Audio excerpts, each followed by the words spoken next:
Hey, hey, hey. Time for another out-of-this-world story from rSpace. You think growing up together, sharing nearly 2 decades of your life, and surviving the awkward phases of junior high and college will somehow inoculate you against betrayal. And then reality slaps you in the face. Today on rSpace, nostalgia, it turns out, is not a safeguard. It's a cruel reminder of what you've lost.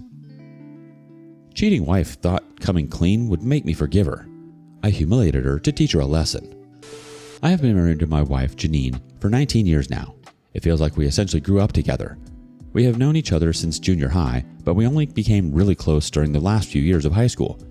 We started dating once we went to college, and then, a few years after graduation, we got married. Both of us are in our mid-40s, so we have known each other for more than half of our lives. And we've been married for nearly half our lives. I'm sure that to a lot of people, you'd assume that with a setup like that, our marriage is perfect. I don't think there's really such a thing as a perfect marriage, but whatever the closest thing to that is, it's not what we had. I'll admit that to have lasted this long, we've learned each other's quirks, and we get along most of the time. But it isn't surprising that in 19 years of marriage, we've had some really big fights. There are things that she does that annoy me, and I've tried to get her to change, but nothing has changed. I try to be a better husband every day, but I'm sure she has a similar opinion of me. There was one point around the 11-year mark where things got so messy between us that we considered divorce. But the major factor that stopped us from parting ways was the children we had. We have 2 kids, and we actually vowed not to let them grow up in a broken home. Thankfully, the younger one will turn 18 in a few months, so there isn't any reason for me not to divorce her based on what has happened very recently. Janine has worked in the business side of a local fabricator for a very long time, and with that kind of job, she has to travel a lot to try and acquire new clients who need what the fabricator sells, or who might want to use the facilities to produce something custom. She's climbed up the ladder a little bit over the years, and I've been proud of her for how far she's come. I've been an electrical engineer ever since college, and in my case, my work doesn't take me out of the state except when there are conferences to attend. When you have a partner who leaves your site for days at a time, there really isn't anything that you can do except to trust them. You can't tell them not to go because then you're the controlling partner. You can't keep tabs on them when they go because then you're the insecure husband. So I just put all my trust in the person that I married, and once she got on the plane, I just turned out any fears of suspicion that I might have had. Living that way has been a lot easier. If there's nothing to make me think that she's cheating, then there's no reason to go snooping or digging. What is crazy is that I clearly have no talent for being able to tell when my wife is cheating, because she's been cheating on me, and she's been cheating on me for quite some time. The very worst part is how I found out. Because she told me. She came back from one of her business trips, and for some reason she was clearly in a really low mood. I tried to ask her what was going on with her, but she tried her best not to say too much about what she was dealing with. She said that she'd tell me later, but she needed to rest first, so I gave her the space to do that. I thought it would be something along the lines of a deal falling through, so I didn't fixate on that while she slept, though I did look forward to knowing whatever had her so upset. When she woke up, I found out what it was that had ruined her mood. She told me she had something to tell me, and she asked me to promise not to freak out. I told her that I couldn't promise that since I had no idea what she planned to say. She said that she even thought what she wanted to say was bad, that it was only right that I appreciated the merit of her saying it, unprompted in the first place. I had a really bad feeling at that point because she kept beating around the bush. She didn't want to just come out with it. She said she had started feeling guilty, and because of all the years of marriage and love that we shared, she knew that it was only right that she came clean to me, because she wanted us to work on things and make it to the finish line as a married couple. I was getting impatient, so I told her to just say what it was already.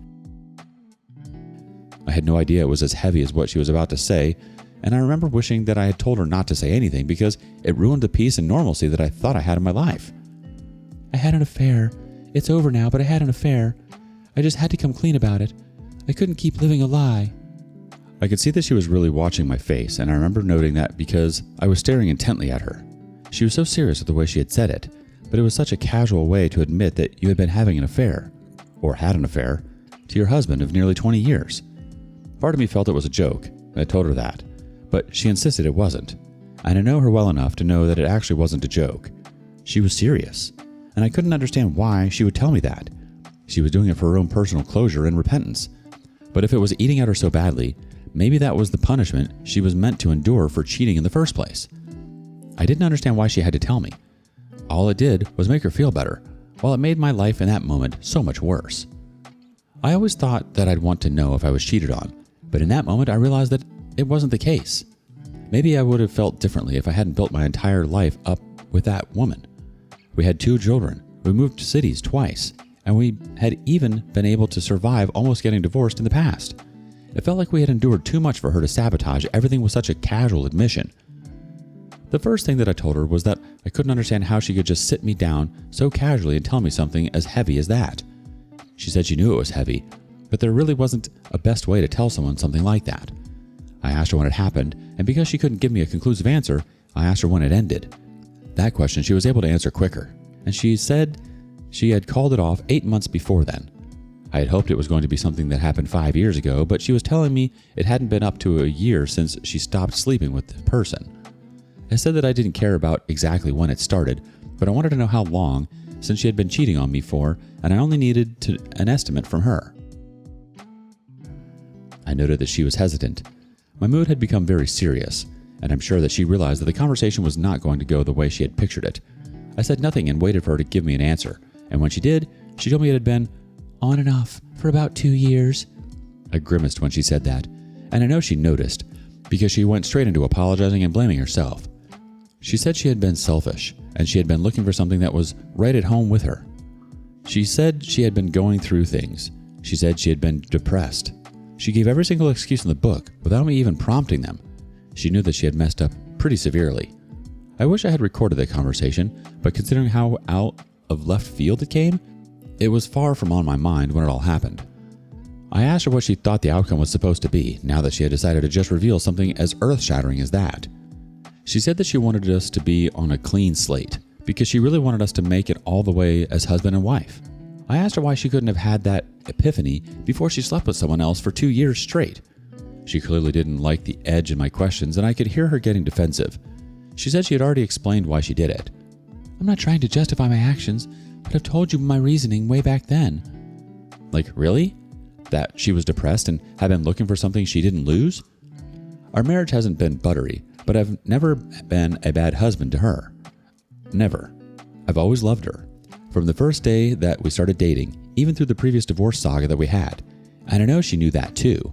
It made me wonder if that was the reason why she thought she could get away with confessing to her cheating.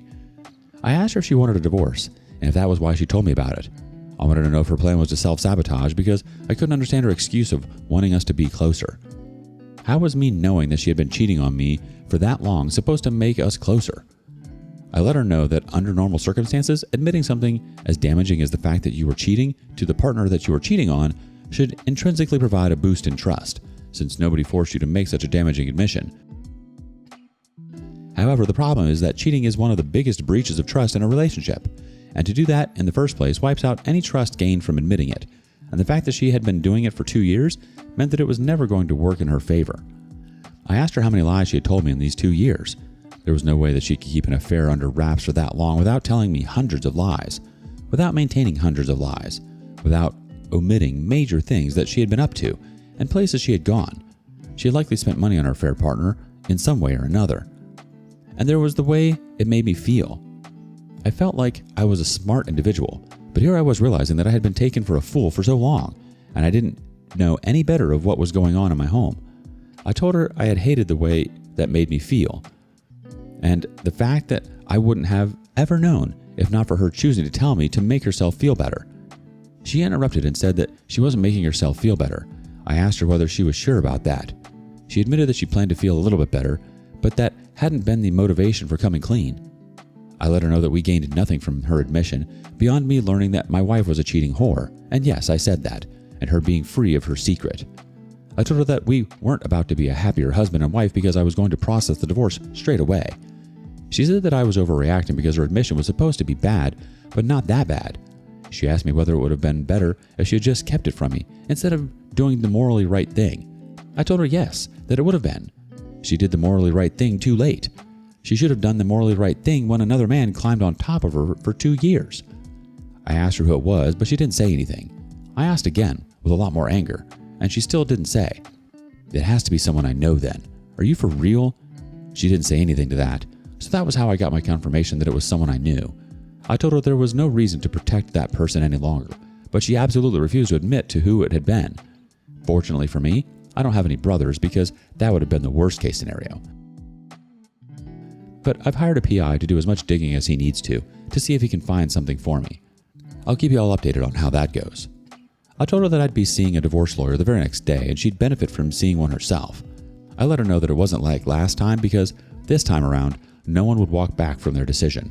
Cheating was the line for me. The thing is, and I know people here won't like to hear it, but if she had a one-night stand and came to tell me about it, I might have actually forgiven her.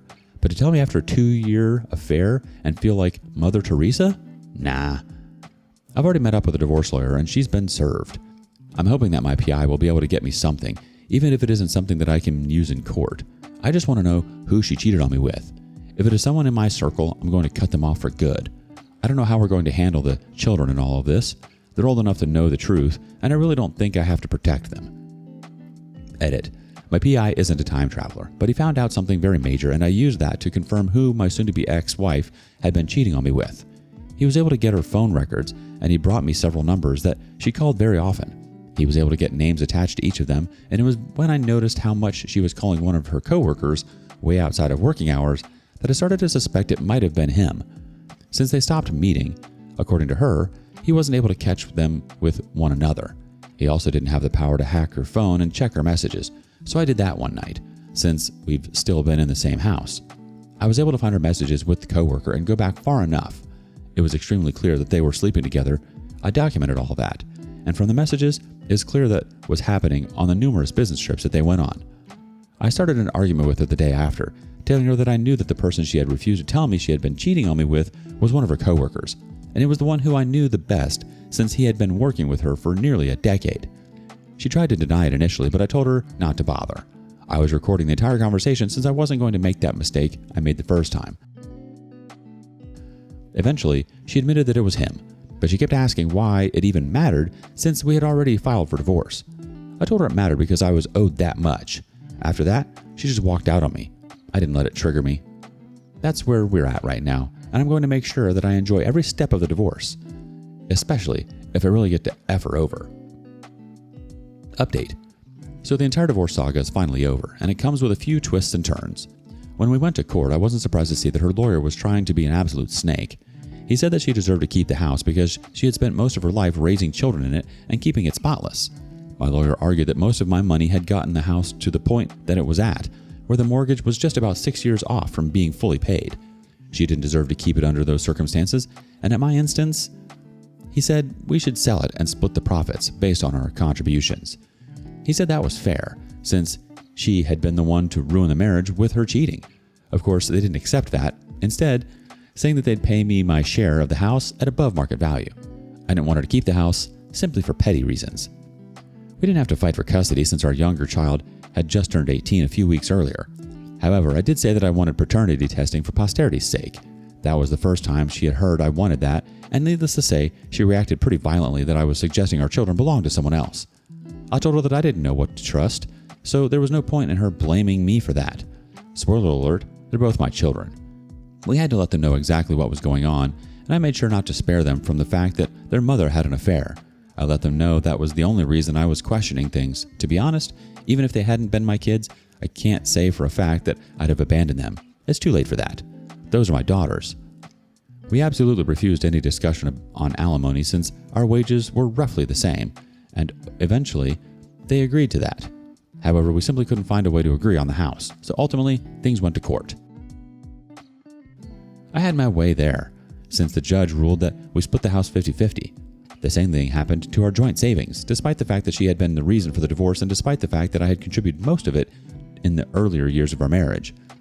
I was glad to be done with her though. Thankfully, I didn't notice much of a change in my kids' behavior towards me, which I feared would happen considering all the drama and the paternity testing.